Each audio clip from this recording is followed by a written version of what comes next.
Goma, où il y a eu un cas d'Ebola hier, mais on nous dit rien de plus.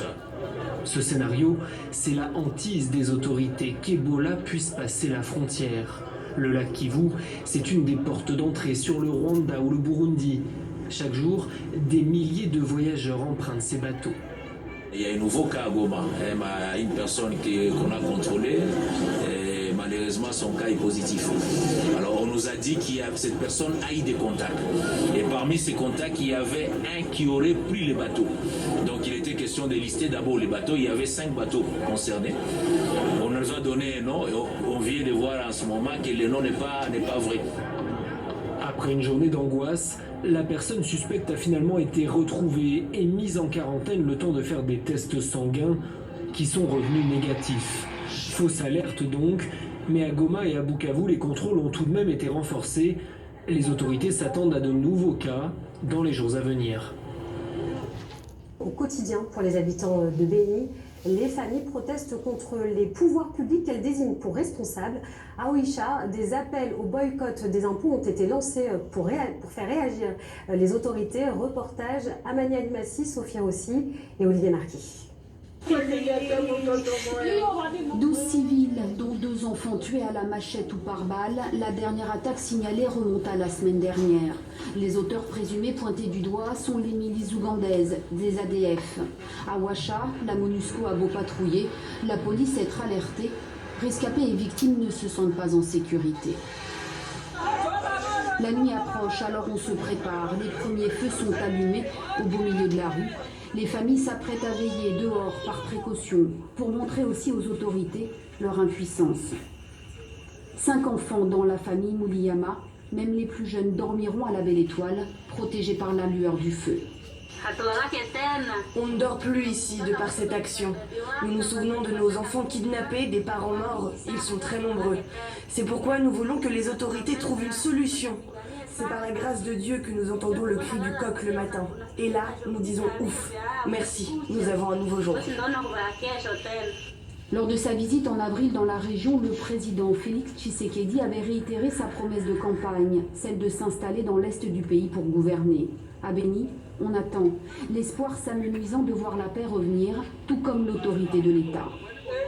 On appelle à tout chef de Nous l'État. réclamons la présence du président de la République, ici, à Ouacha.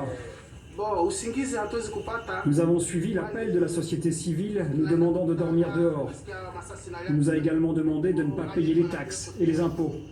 Et nous sommes d'accord, car ici, à Béni, rien ne marche. Béni avait déjà testé l'opération Ville Morte. Là, en appelant au boycott des impôts, la société civile espère priver l'État de ses moyens et le faire réagir plus promptement. Partons au Soudan à présent. Le procès de l'ex-président Omar el-Béchir s'ouvrira le 17 août d'après ses avocats. Il n'a pas comparu aujourd'hui à sa première audience. Omar el-Béchir est notamment en détention pour possession illégale de devises étrangères. Et toujours au Soudan, les discussions entre le pouvoir militaire et les représentants de la contestation sont gelées depuis la mort de 5 lycéens dans le centre du pays. Des meneurs de la révolution accusent les paramilitaires d'avoir utilisé des balles réelles. Politique encore, mais en Algérie, Slimane Brahmi, le ministre de la Justice, a été limogé. Pour en parler, rejoignons dans la capitale algérienne Khaled Drareni, correspondant TV5 Monde. Bonsoir Khaled. La présidence ne donne pas plus d'explications sur le limogeage de son ministre de la Justice. Qu'a-t-il pu se passer et qui le remplace à ce poste important ? Un limogeage surprenant et surtout illégal, parce que la constitution algérienne est claire dans son article 104. On ne peut nommer un nouveau ministre ni un nouveau gouvernement avec une présidence intérimaire, et c'est le cas en Algérie puisque le président est intérimaire. Le ministre de la Justice, qui était un inconnu, était accusé par certaines parties d'être trop proche de son prédécesseur Tayeb Lour, qui lui était un proche parmi les fidèles du président Abdelaziz Bouteflika. Son limogeage aujourd'hui était surprenant. Il est remplacé par Belkacem Zormati, qui est l'ancien procureur général d'Alger, qui avait été lui aussi limogé en 2013 pour avoir lancé un mandat d'arrêt contre l'ancien ministre du pétrole, Cheikh Khalil, très proche du cercle présidentiel. Il revient aujourd'hui dans les grâces du système. Côté transition politique à présent, où en est l'instauration du dialogue avec la société civile ? au point mort et le discours du chef de l'armée hier apportait un peu l'estocade à ce dialogue puisque Ahmed Gaïd Salah, le chef d'état-major de l'armée, a porté un discours extrêmement violent contre cette volonté d'aller de l'avant vers le dialogue. Il a rejeté toutes les promesses qui ont été faites par le président intérimaire, notamment accepter les conditions du panel des 6 qui avait notamment demandé la libération des détenus politiques et la facilitation de la circulation des manifestants le vendredi à Alger, en Algérie. Un dialogue donc balayé de la main par le chef d'état-major. Aujourd'hui, aucune issue au dialogue qui a été entamé il y a plusieurs semaines. Il faudra attendre les prochaines semaines et surtout les prochaines décisions politiques et surtout la grande manifestation de vendredi qui sera toujours au rendez-vous pour montrer que les Algériens restent déterminés. Khaled Ravani, correspondant TV5 Monde à Alger, merci. Voici la question de la semaine de votre rubrique On en parle. Rencontre Bédier-Gbagbo, retrouvailles ou alliance politique? Nous attendons vos questions et réactions sur notre page Facebook Analyse et décryptage demain en plateau. Place au sport avec vous, Simon Rodier, des informations qui nous viennent non pas des stades, mais des tribunaux. Le tribunal arbitral du sport annule la décision de faire rejouer la finale de la Ligue des champions africaine. Ouais, revenons sur les faits. Souvenez-vous, cette finale, c'était le 31 mai dernier, Espérance de Tunis contre Wydad Casablanca. On est en plein match retour et les joueurs de Casablanca décident de quitter la pelouse. Un de leurs buts a été refusé par l'arbitre, alors ça arrive tout le temps. Là, le problème, c'est que l'arbitrage vidéo était en panne, la fameuse VAR est en panne, ce qui a scandalisé les joueurs. Tunis, donc vainqueur, mais 4 jours plus tard, eh bien, la Fédération africaine décide qu'il faudra rejouer ce match sur terrain neutre. Les deux clubs qui portent l'affaire devant le tribunal arbitral du sport en Suisse, chacun pour demander d'être vainqueur de ce match, évidemment. Le TAS vient donc de communiquer en renvoyant la Confédération africaine à ses études, puisque l'instance mondiale dit le comité exécutif de la CAF n'est tout simplement pas compétent pour décider s'il faut rejouer ce match ou pas. Bref, y aura-t-il match retour ou non? L'Espérance Tunis sera-t-elle déclarée vainqueur ou pas? C'est à la CAF de retravailler ce dossier. Jusqu'à présent, elle n'a pas réagi. On va parler transfert à présent. Donc le Sénégalais milieu de terrain, Idrissa Gueye, vient enfin signer au Paris Saint-Germain. Oui, enfin, parce que ça fait un petit moment que ça dure cette histoire. On en parlait déjà l'hiver dernier. Cette fois, Gueye, Everton et Paris se sont donc tous mis d'accord. Le milieu de terrain qui aura un coup à jouer dans cette équipe parce que c'est une équipe qui en manque sérieusement de talent au milieu. De récit avec Anaïs Furtad. Avec cette constellation de stars, là justement ce genre de joueur qui est capable de faire le travail de sape, de faire ce travail d'ombre et de permettre au génie entre guillemets de briller, ça leur apportera forcément quelque chose.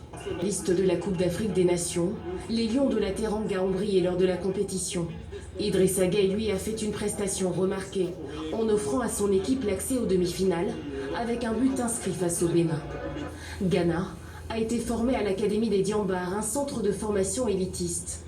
Son entraîneur de l'époque ne cache pas sa fierté de voir l'enfant du pays à Paris. On espère qu'il va remplir ce rôle avec la plus grande distinction, c'est-à-dire gagner une Coupe d'Europe avec Paris Saint-Germain. Le natif de Dakar pourrait inspirer de nombreux jeunes espoirs à hisser haut les couleurs du football africain. De l'athlétisme à présent et donc les mondiaux de Doha qui vont se jouer du 29 septembre au 6 novembre et ce sera sans Caster Semenya. Caster Semenya, effectivement, terrible nouvelle pour la jeune femme. Elle s'y attendait sans doute, mais elle ne pourra pas défendre son titre sur 800 mètres. C'est le règlement de la Fédération internationale en fait sur l'hyperandrogynie qui a vu sa suspension levée. Et donc Caster Semenya ne courra pas à Doha. Donc c'est encore une histoire de tribunaux, c'est encore une histoire compliquée, et cette fois-ci c'est celle de l'hyperandrogénie. Voilà, Caster Semenya est une athlète hyperandrogène. Ça veut dire qu'elle produit naturellement beaucoup de testostérone, trop selon les règlements de la fédération, on va y revenir. Il faut d'abord revenir à 2009, c'est son apparition. Vous voyez cette photo, elle est aux mondiaux de Berlin, elle gagne le 800 mètres alors qu'elle est toute jeune, personne ne la connaît. Et son profil est tout de suite décrié, trop masculine, ce n'est pas une femme, etc. La fédération qui fait procéder à des tests de féminité, c'est assez violent, surtout quand on a 18 ans, c'était son cas. Les résultats ne sortent jamais, c'est secret, mais il y a des fuites évidemment et qui évoquent ce taux de testostérone trop élevé, mais produit naturellement. Semenya est empêchée de courir, puis autorisée à nouveau en 2010, un an plus tard. Bref, elle va gagner les mondiaux, les JO, c'est une superstar de l'athlétisme, mais elle reste toujours très mal considérée.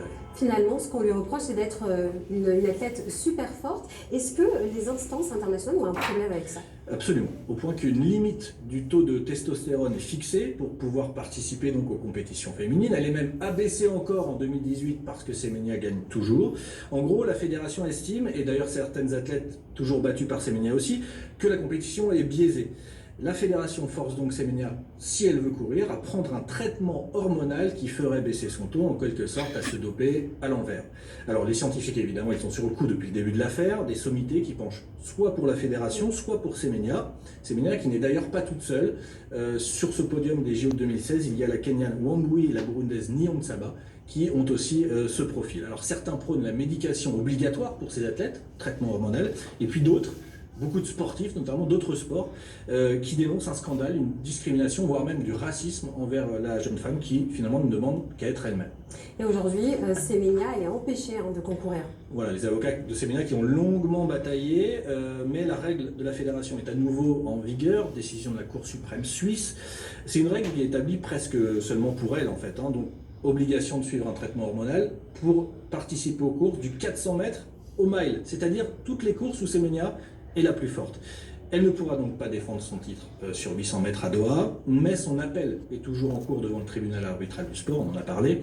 Elle prend ça avec beaucoup de recul, elle va continuer à faire valoir ses droits, et elle dit, je la cite, « Depuis une décennie, on tente de me faire ralentir, mais cela m'a rendu plus forte. Une fois de plus, je vais surmonter tout cela et continuer d'inspirer les jeunes femmes et athlètes. » Ça veut dire qu'elle lâchera rien, évidemment, Caster Semenya, comme en course. Un mot pour finir, pour vous dire d'aller sur notre site, parce qu'il y a une très bonne interview réalisée par l'équipe de Terrienne.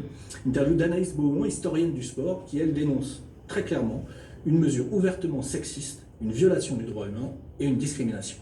Simon Rodier, merci beaucoup. À bientôt. À bientôt. Quelqu'un a la main verte et il le prouve. Le pouvoir a déjà fait planter 350 millions d'arbres, une manière de lutter pour la